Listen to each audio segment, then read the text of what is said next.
Joining us now are three governors who are on the front lines of this crisis. Republican Larry Hogan of Maryland and Democrats Gretchen Whitmer of Michigan and J.B. Pritzker of Illinois. Thank you all for being here. I want to start off in this question of testing. I know the president held a conference call with the nation's governors today. Testing was a part of that conversation. I'll go around the horn on this first one. What percentage of the tests do you actually have on hand? Governor Pritzker, I'll start with you. About 1%. 1%. Why is that? Well, because honestly, we haven't received many tests at all. We started out with 200 tests a day that we could do. We've ramped up over 1,000 tests a day. Perhaps we're going to get to 2,500 by Sunday. That's not nearly enough to do what we need to do to test the number of people, to make sure that we know what communities we need to really be focusing on. Yeah, and Governor Hogan, what are you seeing in terms of the percentage that you have on hand versus what you think you need? Well, I'd hate to put a percentage on it, Lester, but it's not nearly enough. I don't think any state in the country has enough, but we're trying to ramp that up at the state level and at the federal level, but there's no question there's a major shortage of testing. How about you, Governor Whitmer? We're all in the same boat on this one, Lester. I think that this is the story nationwide. It was a failure to plan up front, which means now we governors are on the front lines trying to manage as well as we can, but we desperately need more tests across the nation.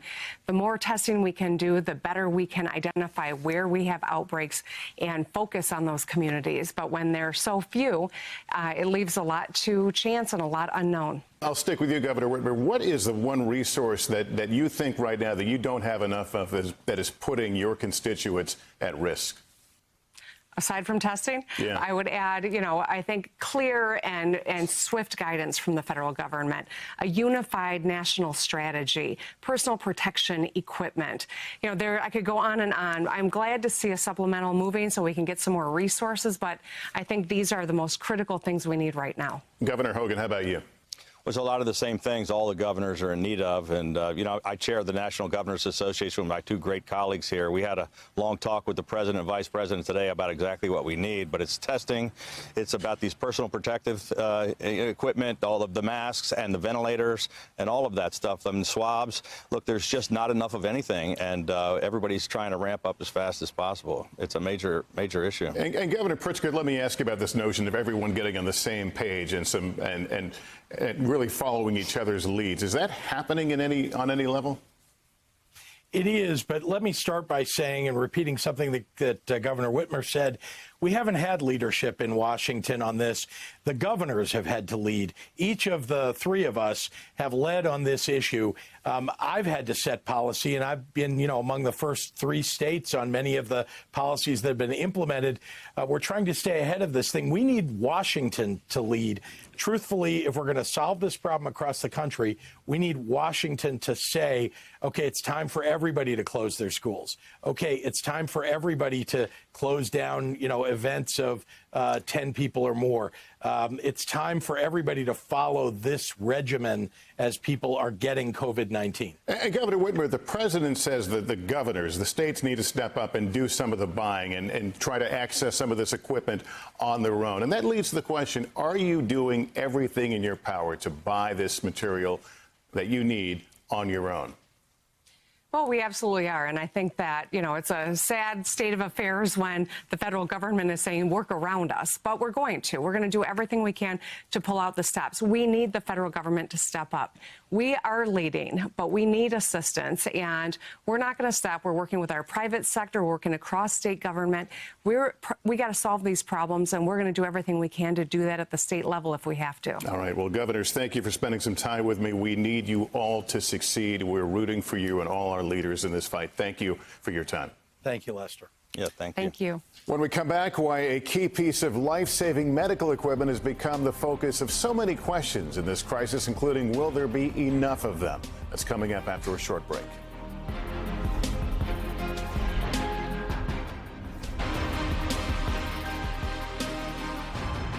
Most people infected by the coronavirus experience mild symptoms or even none at all. But in severe cases, the virus attacks the lungs, making it difficult to breathe.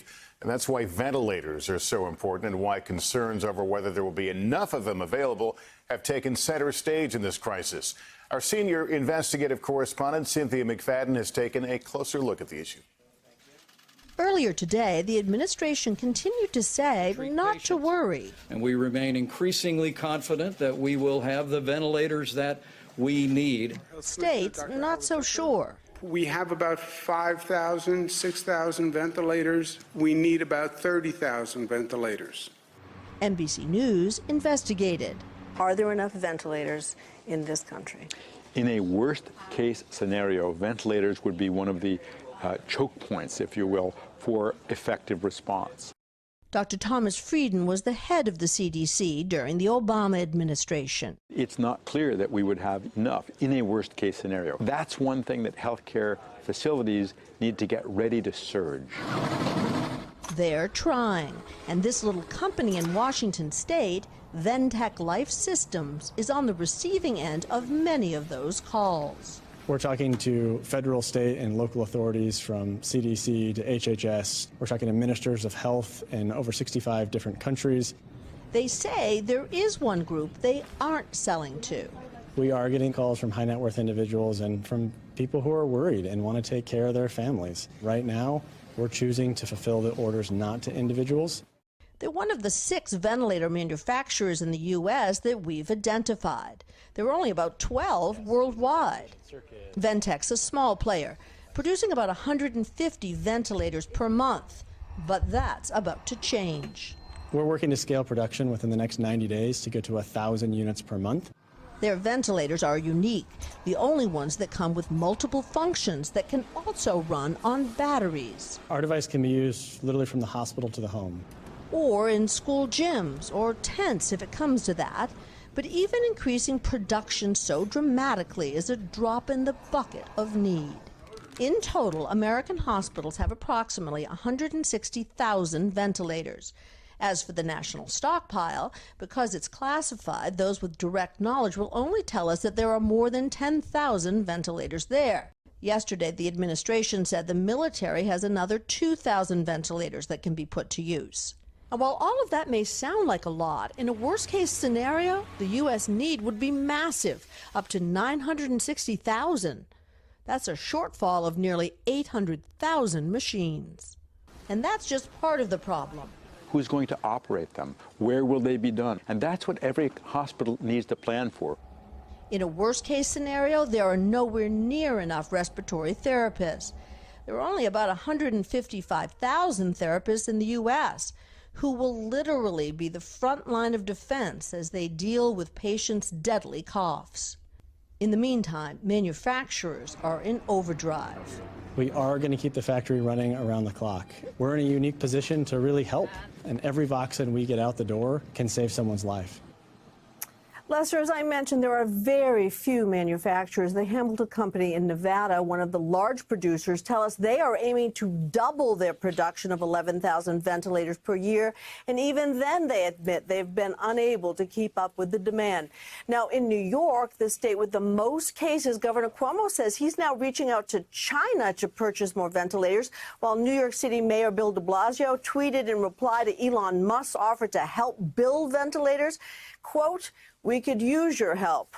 As for respiratory therapists, some suggesting retirees and perhaps second-year students be permitted to work. Everything very much in flux, Lester. Yeah. All right. Cynthia, thank you. In addition to being a public health crisis, the coronavirus pandemic is shaping up to be an economic disaster as well, from Wall Street to Main Street. To talk about that, we've got Stephanie Ruhle joining us again. Stephanie, a lot of Americans are asking about these direct cash payments that the administration is working on. What do we know about this? Well, they're just part of it. But what we've learned now, it's $1,200 per adult, $500 for each child. And that money phases out for people who make more than $99,000. But it's not just for individuals. Think about what's happened here. Healthy businesses, essentially overnight, have lost all demand for their business. They have been pushed into recession because we've all been asked to stay home. So the government is also intervening, expanding small business loans and bigger rescue packages for some industries hardest hit, like airlines. Because here's what's important. While we've been put on hold, we need our businesses to stay afloat. So when we get out of this, there's still jobs to go to. All right, Stephanie, thank you. When we come back, will this crisis bring out the best in us? And I'll have some final thoughts when we return in just a moment.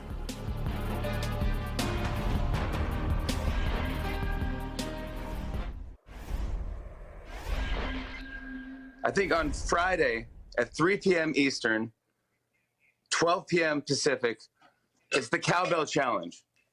I want everyone to get out your cowbell, get out a pot and pan, 3 p.m., open a window, open a door. If you have a balcony, good for you. Let's go. Let's make some noise and tell this virus to get away from us. I am here for it. The Tonight Show's Jimmy Fallon with Savannah Guthrie this morning on Today, so grab your cowbell. So many entertainers are doing what they can to help and to raise spirits. Ryan Reynolds and Blake Lively donating to Feeding America. Kiara and Russell Wilson donating 1 million meals to a Seattle food bank. Musicians, among them Bono and Chris Martin, streaming free live performances. This country's been through crises before, and we've seen how they can often bring out the best in all of us. As we hear from Kate Snow now, this crisis is no exception. It all happened really quickly. I started last Thursday afternoon with a Facebook post. Young people who suddenly had a lot of time on their hands. I reached out and I said, hey, let's make a website. And wanted to do something. And really great at logistics and operations. Let's put our heads together and figure out if we could scale something pretty quickly. Through their website, Invisible Hands Deliver, anyone can request a free delivery in New York City and Jersey City, New Jersey. And anyone healthy can sign up to volunteer to make those deliveries. With gloves on and disinfectant wipes ready, Liam went grocery shopping for Avril, a retired senior. They can either order to the store ahead of time and we just pick it up for them, or they can pay the volunteer beforehand or reimburse them after the delivery is done. Pleasure to meet you. They keep their distance, but even that brief interaction can make a huge difference. It's absolutely over the top wonderful. In this time, in this world that's pulling us apart, it's nice that we're able to come together a little bit. They already have more than 2,500 volunteers. And when we spoke, 67 delivery requests. Right now. And how quickly can those be fulfilled? They will probably all be fulfilled by tonight or tomorrow. it's the goodwill we've seen all over this country. The Seattle chef who lost her restaurant business now delivering meals for seniors. The limo driver in Indiana who's handing out toilet paper. I'm trying to help the world. The owner of Tonka, the therapy dog in Texas, who found a new path to reach the seniors they visit every week.